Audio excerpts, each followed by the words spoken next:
Nous sommes chez Delacroix, dans l'appartement et l'atelier qu'il a occupé à la fin de sa vie et où il est mort en 1863. C'est au retour du cimetière du Père-Lachaise que le peintre Fantin-Latour, Manet et Baudelaire, en discutant un peu indignés du manque de reconnaissance officielle accordée à Delacroix, se décident pour qu'une grande toile manifeste tout l'intérêt de la nouvelle école pour l'exemple de Delacroix.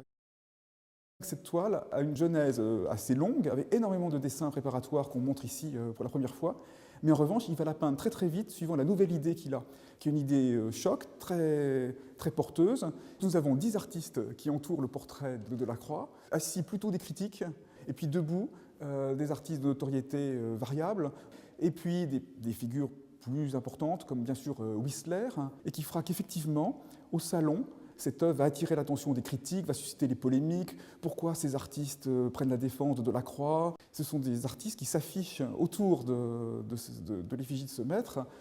parce qu'ils reconnaissent en lui un modèle, une peinture sans compromis, très libre, où vraiment l'artiste a voulu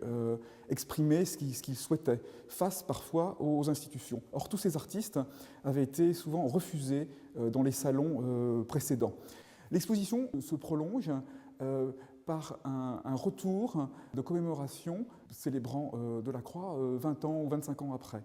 On a en 1885 une souscription, une campagne qui est lancée auprès du public pour élever un monument à la gloire de Delacroix, donc une grande statue de bronze qui existe toujours, qui est au Jardin du Luxembourg, et on s'adresse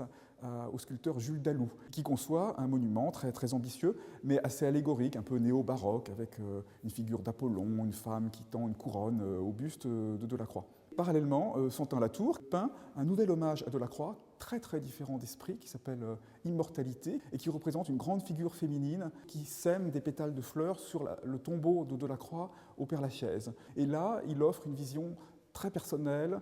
et nostalgique de l'œuvre de Delacroix. Alors c'était émouvant aussi, dans l'exposition, à la fois de montrer la grande toile triomphante de 1864 dans l'atelier même de Delacroix, qui aurait été le premier surpris d'ailleurs de voir qui prenait sa défense à ce moment-là, et puis très émouvant aussi d'exposer dans la chambre même où est mort Delacroix en 1863